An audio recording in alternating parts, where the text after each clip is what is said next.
As per usual, never take my word for it when I say I'm only getting the console version.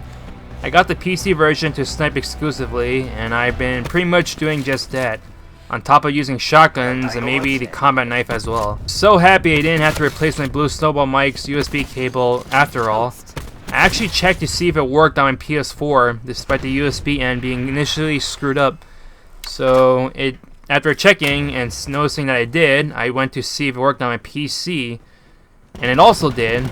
So now I won't be recording commentaries with a poor quality mic with my PS4 Gold wireless headset, at least until I somehow wrecked this Blue Snowball mic, but hopefully that won't be until a very long while. As mentioned before, I've been doing nothing but sniping with the Paladin bolt action and using shotguns as my secondary, or the combat knife, since I can't snipe on console effectively at all. I still have yet to crack the code on sniping. Hitboxes are all screwy and aren't embedded on an enemy target, which means they don't shoot where they exactly are, even if they're standing perfectly still, or bullets aren't hit scans and they're actually projectiles, which means they do have travel time and won't immediately hit a target. There are times where I'm pretty damn sure the shot should hit, it does not, and then there are times where I shoot the air next to the target and it somehow hits. One very notable example was when I was trying to snipe someone who was head glitching in a house on the seaside map while I'm behind a tank that's next to B flag in the center on domination. He kept swaying left and right because he knows I'm sniping and is deliberately trying to make himself a harder target. After missing a couple shots, the one shot that finally does him in is a shot I observed to only graze his head, so it should have missed in all other situations. And it's because of stuff like this that it undermines my confidence in sniping on Black Ops 4. I still stubbornly insist on sniping regardless, since I won't be doing that much, if at all, on console. I do get a couple decent games recorded, but none of them are of me doing a lot of sniping. I just snipe for a bare minimum, get score streaks that wreak havoc, or my specialist weapon also does that, and then I get the rest of my kills with the shotgun or the combat knife. This 29 to 8 TDM is the only game I've saved where I actually get in a healthy amount of sniping, with more than half of my kills coming from the Paladin. Also, I don't get any score streaks to get kills for me in this game, so I feel like this is a pretty good accomplishment for me. I do wish I ended on exactly 30 kills, but the final kill of the game came from me, and it more than made up for my nitpicking of my final score. Or more specifically, the way the final kill of the game came out was pretty awesome. Speaking of sniping, from the early matches I played on PC, I found it hilarious people were giving the Paladin grief for being quote-unquote overpowered. The Paladin is pretty much a gimped version of the DSR-50 from Black Ops 2.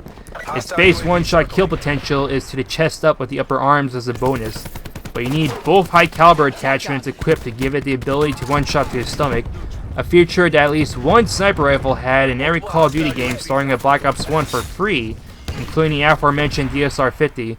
So that already makes it quite inflexible, and the Paladin is a far cry from the Black Ops 3 sniper rifles, specifically the Locust and SVG-100 bolt actions, which were a guaranteed one-shot kill as long as they never aimed at the enemy's legs. Without both high caliber attachments, its ability to one-shot kill is merely passable, and to get the high caliber 2 attachment, you will need to get to weapon level 13. So that's already a long grind just to get to a power level that base sniper rifles had in the past.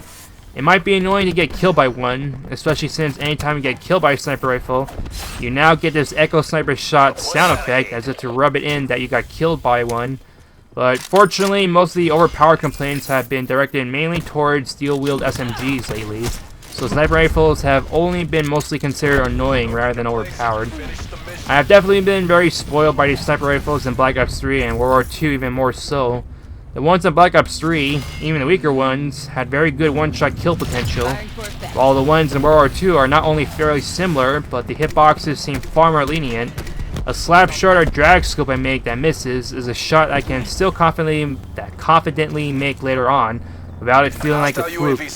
I hope I can eventually get a decent gameplay where I'm sniping most or a good chunk of it, and I'm actually trying to get these kinds of games in regular TDM, rather than Domination Hardpoint, which would seem like the more ideal game modes to do this. And that's certainly quite strange, since my first good sniper game scores in a Call of Duty are usually in a Domination game, and that's after a really long while. It will normally be much later on when I try to get something decent sniping in TDM. Until then, I'll have to settle for a couple of sniper games where I get decent scores but don't actually do much sniping. That's the gameplay and commentary. Hope you enjoyed it, and Insanity is out. Adios, amigo. Rest in peace.